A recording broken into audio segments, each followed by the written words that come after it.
Alors, le travail de mathématiques sur le repérage dans l'espace est terminé. On va simplement faire cette dernière séance pour voir ensemble ce que nous avons appris. Je te laisse prendre sur ton fichier de mathématiques à la page de la séance 99 ce que j'ai appris. Tu mets pause et on se retrouve tout de suite après. Alors, bien sûr, pour se repérer dans l'espace, on a compris qu'il fallait utiliser un vocabulaire particulier, des mots précis pour savoir situer les objets les uns par rapport aux autres. C'est ce que nous dit Maëlle. Je sais situer un objet. Et ce que nous dit Alice, je sais me repérer sur un plan ou sur un dessin. Souvenez-vous le plan de la classe. Bien. Alors, regardez un petit peu les différents mots de vocabulaire que je vous propose. Donc, par rapport au trait noir, la boule se trouve. Voyons. Ici, la boule se trouve à droite du trait. La boule se trouve à gauche du trait. La boule se trouve derrière le trait. La boule est devant le trait. La boule est entre les deux traits. La boule est sur le trait. La boule est au-dessus du trait. La boule est sous le trait ou en dessous du trait. Donc là, sans avoir eu besoin de vous montrer où était la boule, rien qu'avec des mots, vous avez compris où elle se situait. Donc ça, c'est ce que nous avons appris dans un premier temps. Dans un second temps, nous avons appris, regardez ce que nous dit notre copine, je sais me repérer sur un quadrillage. Souvenez-vous, pour vous repérer sur un quadrillage, on a appris à lire la colonne. Par exemple, ici, il y a la colonne B. La ligne, ici, nous avons la ligne 1. Si je regarde le croisement entre la colonne B et la ligne 1, je vais obtenir la case B1 qui est écrite ici. C'est bien la case B1. C'est le croisement entre la colonne B et la ligne 1. Ou alors, sur un quadrillage, on a parlé aussi de nœud. Le nœud, rappelez-vous, c'est le croisement entre deux lignes. La ligne ici C et la ligne ici 2. Eh bien, le croisement entre les deux, on appelle ça un nœud. C'est le nœud C2. Vous vous souvenez?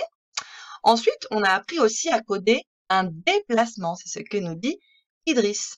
Souvenez-vous, avec nos petits animaux, donc là, le petit chien qui suit un déplacement avec un codage. Là, nous avons un codage avec des flèches qui montrent la direction pour aller, ici, dans notre exemple, jusqu'à l'os. Ou alors ici, on peut aussi utiliser comme code des lettres pour dire si on avance, si on tourne à droite, si on tourne à gauche, on se souvient, hein, pour aller par exemple d'une pièce à une autre lorsque l'on a le plan d'une maison. Mais on s'intéresse un petit peu moins à ce codage. Moi, ce qui m'intéresse surtout, c'est sur le quadrillage. Alors, on a une fiche autonome, la fiche autonome de la séance 99, où justement, il va falloir, sur un quadrillage, placer chacune des lettres. On a les lettres de A, B, C jusqu'à L, qui sont donc codées. Par exemple, on a la lettre A. La lettre A, son code est A6. Donc, il va falloir placer cette lettre sur mon quadrillage. Voilà le croisement entre la ligne 6 et la ligne A. C'est un nœud. Je vais donc pouvoir passer ma lettre A. Voilà, ma lettre A est placée. À toi de continuer de placer la lettre B, C, D, etc. Par exemple, si je continue, je place la lettre B à l'intersection de la ligne C et la ligne 9. Eh bien, la lettre B va être hop, hop, hop, hop, hop, ici. Voici la lettre B. Une fois que tu as fini de placer toutes tes lettres sur le quadrillage, regarde la consigne suivante. Tu dois relier les lettres dans l'ordre indiqué avec ta règle. Par exemple, tu vas relier du point du nœud A jusqu'au nœud B. Donc, si je le fais, hop, regarde, j'ai déjà un petit trait. Voilà, j'ai relié de A vers B. Ensuite, il faudra relier de B vers C, puis de C vers D, puis de D vers A, etc. Donc, tu relis tout. Et à la fin, tu obtiendras un dessin que tu devras colorier au crayon de couleur. Je te laisse mettre pause pour faire ton travail. Bon travail. Alors, qu'as-tu trouvé comme dessin? Normalement, si tu n'as fait aucune erreur, tu as dû trouver le dessin d'une maison. Bravo si tu as trouvé. La suite de ta fiche, c'est l'activité 3. Alors, cette fiche-là, elle m'intéresse un petit peu moins. Mais tu peux la faire, bien sûr.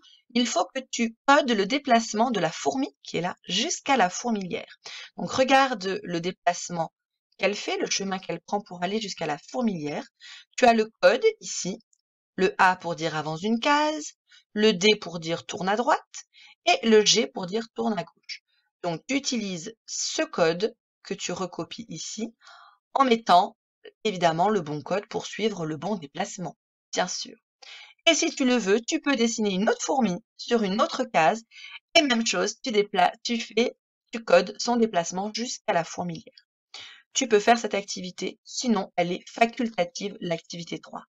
Et voilà, nous avons fini ce bilan de notre travail de mathématiques sur le repérage dans l'espace. J'espère que tout s'est bien passé et je te dis à demain pour un nouveau travail. Bisous les chouchous!